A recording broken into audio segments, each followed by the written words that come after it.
إن الحمد لله نحمده ونستعينه ونستغفره ونؤمن به ونتوكل عليه ونعوذ بالله من شرور أنفسنا ومن سيئات أعمالنا من يهده الله فلا مضل له ومن يضلل فلا هادي له وأشهد أن لا إله إلا الله وأشهد أن محمدا عبده ورسوله أما بعد فإن خير الحديث كتاب الله وخير الهدي هدي محمد صلى الله عليه وسلم وشر الأمور محدثاتها وكل محدثة بدعة وكل بدعة ضلالة وكل ضلالة في النار.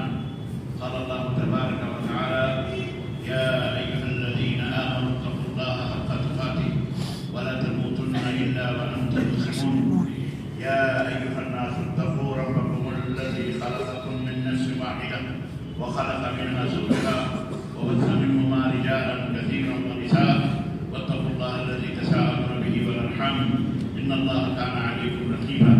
يا أيها الذين آمنوا اتقوا الله وقولوا قولا سديدا يصلح لكم أعمالكم ويغفر لكم ذنوبكم ومن يطع الله ورسوله فقد فاز فوزا عظيما.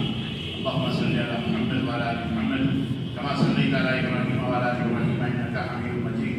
اللهم بارك على محمد وعلى آل محمد كما باركت على إبراهيم وعلى آل إبراهيم إنك حميد مجيد. تمام قسم کی حمد و ثنا کی بڑائی اور بڑائی اس اللہ عز و جل کے لیے لائق و زیبا ہے جس نے ہمیں اور آپ کو پیدا فرمایا اور بیش بہادر دوسرات و ذات مبارکہ متحرہ پر جن کا نام نامی اسم گرامی احمد مصطفیٰ محمد مصطفیٰ صلی اللہ علیہ وسلم. معزز علماء کرام، سامعین اعظام، نوجوان دوستوں، بزرگوں اور بھائیوں اور قابل احترام اسلامی ماں اور بہنوں اور عزیز بچوں، آج بتاریخ 8/1447 کے مطابق 28 دسمبر سن 2025 عیسوی کے اس اجتماع جو جامع مسجد اہل حدیث محمدی جامع مسجد اہل حدیث انٹرلوک کے اندر منعقد ہوا ہے، اس اجتماع میں آپ حضرات کی خدمت میں جس موضوع پر گفتگو کرنے کی سعادت حاصل کرنے جا رہا ہوں وہ موضوع ہے اصلاح معاشرہ. اللہ تبارک و تعالیٰ سے دعا ہے کہ اللہ تعالیٰ ہم سب کو اپنی اپنی اصلاح کرنے کی توفیق عطا فرمائے اور اللہ تعالیٰ ہمارے سماج، ہمارے معاشرے کو اور فرداً فرداً ہم میں ہر شخص کو، مرد ہوں، عورتیں ہوں، ہمارے شباب ہوں، نوجوان بچے ہوں، بچیاں ہوں، علماء ہوں،